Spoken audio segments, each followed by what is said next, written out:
guys, Courtney here with Courtney's Customs. Today I'm going to be showing you how to do a distressed American flag Declaration of Independence tumbler. That's a really long name, but that's how I'm going to describe it.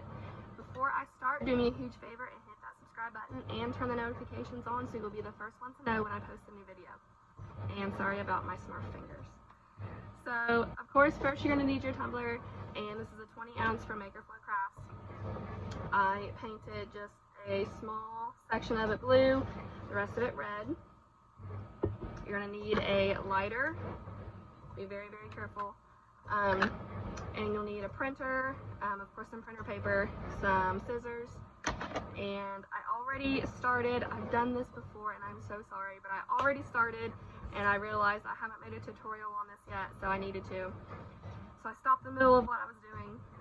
But the furthest I got was I went on Google Images and I found a picture of the Declaration of Independence. I printed it out on regular computer paper and I shredded it.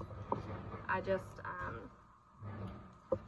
about an inch width on all of the pieces, except for this one. I wanted to make sure we the people you could see completely. You're going to take your lighter, and this is where you need to be really careful. Light your edges and almost immediately blow them out. So they're going to have like that charred look all the way around.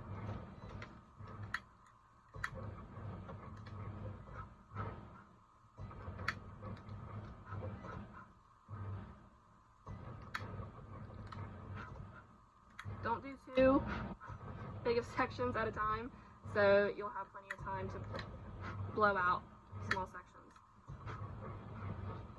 so you don't get a fire that you can't control. So, seeing how I've got all of the charred edges, you're going to do that on every single piece of paper that you have shredded. So, I'm going to finish that up and then I will be back. Alright, so the next thing I did was I got a rough measurement of the blue square that I painted on here, and I got a star image from Google, duplicated it a few times, made a few rows, and sized the entire thing about the size of this blue square. And now we're going to put on the stars of the American flag here. Do one row at a time, because as you know, the American flag, they're not like straight, the rows are staggered. So I do one at a time. Start at the top.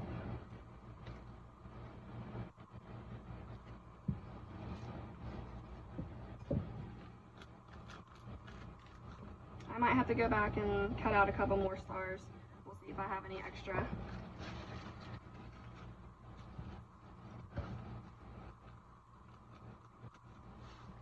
Alright, now instead of starting over here, you're going to start,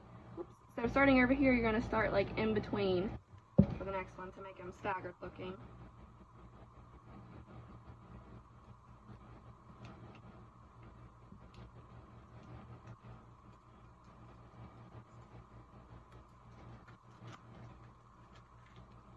I mean, make them staggered.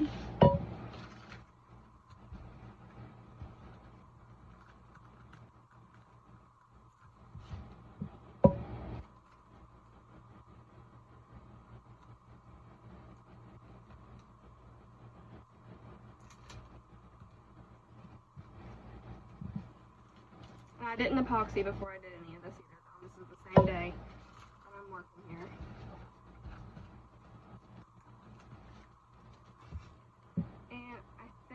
I actually think 3 is going to be enough because I don't want to go too far into the red. So I do have some extra to kind of fill in these blank spaces here.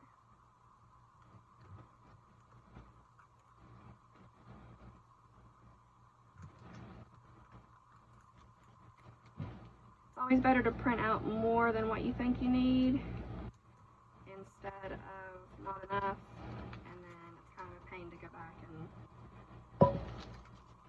cut out more stuff. Alright, so now that the stars are on there, we're going to take those pieces of the Declaration of Independence that we cut, shredded, burned, and we are going to put those on with Mod Podge. So I have all of these here, and they're not going to be perfect. They're going to be kind of staggered, crooked. So let me just get my brush right off here and my Mod Podge. And this is the same Mod Podge that I use for glitter. I get it at Walmart or Amazon. I'm going to start with the We the People piece, and I'm going to put it down here. So I just flip it over and put a thin coat of Mod Podge on the back of it.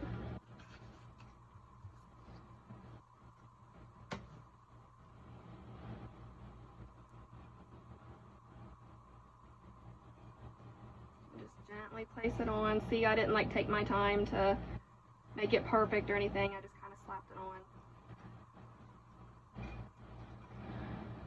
I'm going to go ahead and do the rest of the pieces. These are going to be the white stripes of the flag. So I'm going to do the same thing. I'm going to put some Mod Podge on the back. Just a really, really thin layer.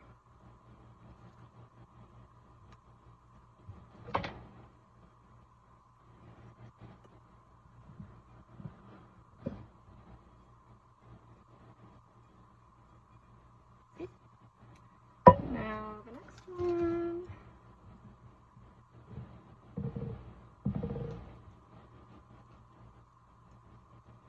That's kind of a lot, but it's okay.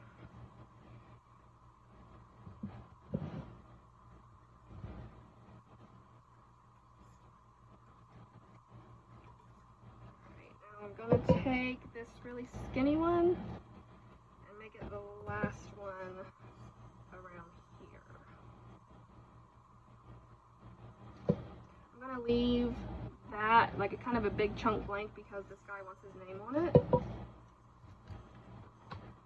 I'm going to leave space for that. That's why I'm just going to go through with this really skinny one and make it the last stripe. I'm going to kind of connect it to the end of that We the People.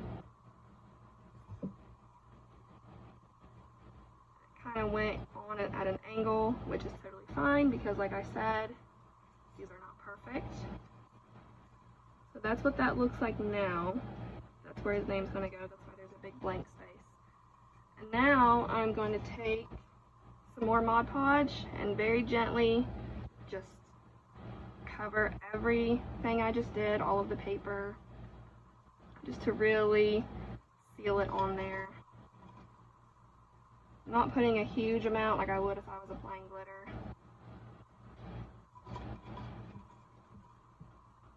But just enough to make it lay flat before we go on to our next step.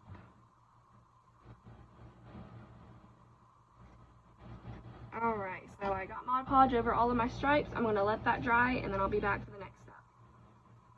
Alright, so for this next step, this is where we're going to make it look kind of distressed and dirty. I have alcohol inks and this cheap little brush that I would use for wood grain.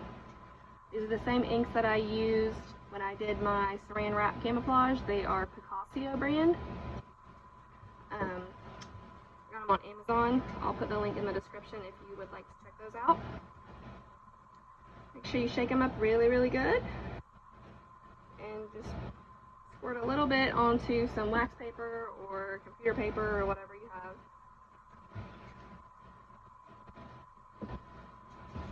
And now you just want to very, very lightly just make some random strokes here. Kind of dirty it up a little bit.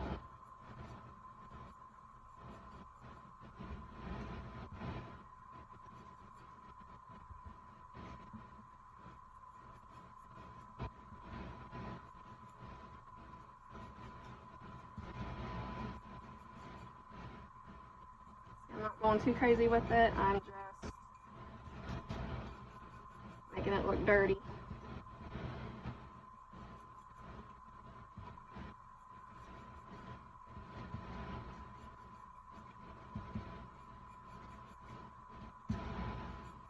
not doing any certain pattern, any different things like that. I'm just going until I don't have any more alcohol ink left. And that kind of gave it a dirty look. It looked distressed. So now I am going to put this on the turner, and I'm going to epoxy it a couple times, put the customer's name here, epoxy a couple more times, and then that'll be it for this tumbler.